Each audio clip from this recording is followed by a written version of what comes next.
غیر قانونی طور پر بھارت کے زیر قبضہ جموں کشمیر میں بھارتی فوجیوں نے اپنی ریاستی دہشت گردی کی تازہ کارروائی کے دوران ضلع کپواڑہ میں 2 مزید کشمیری نوجوانوں کو شہید کر دیا۔ قابض فوجیوں نے نوجوانوں کو ضلع کے علاقے ٹنگڈار میں محاصرے اور تلاشی کی کارروائی کے دوران ایک جعلی مقابلے میں شہید کیا۔ تازہ جعلی مقابلے کا واقعہ مقبوضہ جموں کشمیر میں بھارتی قابض فورسز کی طرف سے جاری انسانی حقوق کی سنگین پامالیوں میں ایک اور اضافہ ہے۔ کل جماعتی حریت کانفرنس نے امن کے ساتھ مل جل کر رہنے کے عالمی دن کے موقع پہ کشمیریوں پر بھارتی فورسز کی طرف سے طاقت کے وحشیانہ استعمال کی شدید مذمت کرتے ہوئے عالمی برادری پر زور دیا ہے کہ وہ انسانی حقوق کی سنگین پامالیوں اور بین الاقوامی قوانین کی کھلے عام خلاف ورزیوں پر بھارت کو جواب دہ بنائے۔ عوامی مجلس عمل نے سری نگر میں جاری ایک بیان میں پارٹی کے چیئرمین میر وائز عمر فاروق کی مسلسل گھر میں نظر بندی کی مذمت کی ہے۔ بیان میں افسوس کا اظہار کیا گیا کہ پابندیوں کی وجہ سے میر وائز عمر فاروق تاریخی جامع مسجد سری نگر میں نماز جمعہ کے خطبہ سمیت اپنی سماجی اور مذہبی ذمہ داریاں ادا نہیں کر پا رہے۔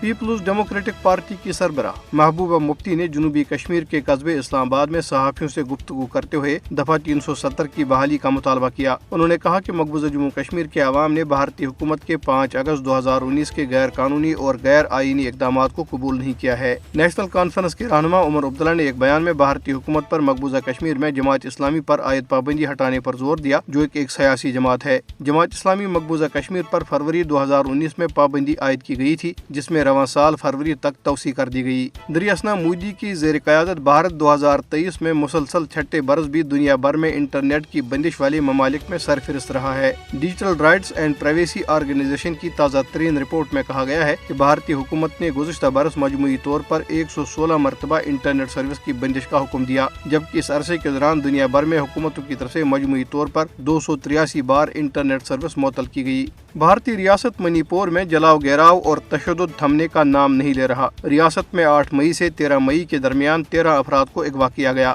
بھارتی روزنامہ ہندوستان ٹائمز نے اپنی رپورٹ میں کہا ہے کہ اغوا ہونے والوں کی اصل تعداد 13 سے بھی زیادہ ہو سکتی ہے، کیونکہ اکثر اہل خانہ پولیس میں رپورٹ درج نہیں کراتے۔